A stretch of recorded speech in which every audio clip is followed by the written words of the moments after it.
Srikakulam district bank employees coordination committee ఆధ్వర్యంలో జమ్మూ కాశ్మీర్లోని పహల్గాం వద్ద జరిగిన ఘటనను ఖండిస్తూ శుక్రవారం సాయంత్రం స్థానిక జీటీ రోడ్డులో గల యూనియన్ బ్యాంక్ ఆఫ్ ఇండియా కార్యాలయం వద్ద ధర్నా కార్యక్రమాన్ని చేపట్టారు.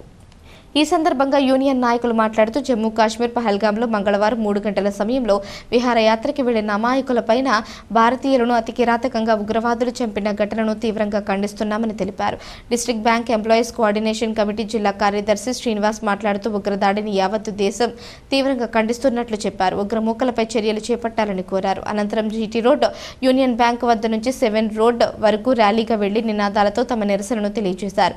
భారత్ మాతాకి జై అనే నినాదాలు చేస్తూ భారతీయులపై ఉగ్రవాదుల దాడిని ఖండిస్తూ ప్రభుత్వం వెంటనే కఠినాత్మలను శిక్షించాలన్నారు. ఈ కార్యక్రమంలో Indian bank Sravani, union bank Surya, Karuna, bank of India Guruprasad, Canara bank Ramprasad మరికొన్ని బ్యాంకు ఉద్యోగులు పాల్గొన్నారు.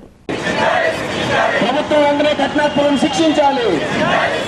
ప్రభుత్వం వెంటనే కఠినాత్మలను శిక్షించాలి.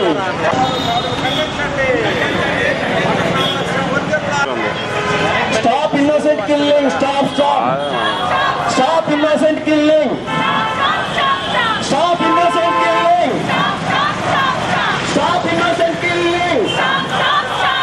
Stop innocent killing. కాశ్మీర్లో పహల్గామా వద్ద విహారయాత్రకు వెళ్లిన భారతీయులు 28 మందిని అతి క్రూరంగా కిరాతకంగా మరి ఉగ్రవాదం చంపడం జరిగింది. దీన్ని మేము పూర్తిగా ఖండిస్తున్నాం. మనకి భారతదేశంలో మరి భద్రత లేదా అనే విషయం కూడా ప్రభుత్వం ఆలోచించి ఆ ఉగ్రవాదులు ఎవరైతే మన వాళ్ళని చంపారో వాళ్ళని మరి వారిపై చర్యలు తీసుకుని కఠినంగా వాళ్ళని శిక్షించాలి.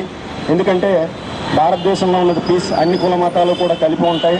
అలాంటి ఇది లేకుండా మరి ఈ కుల రాజకీయాలు, కుల కక్షల వలన కొంతమంది బలవుతున్నారు.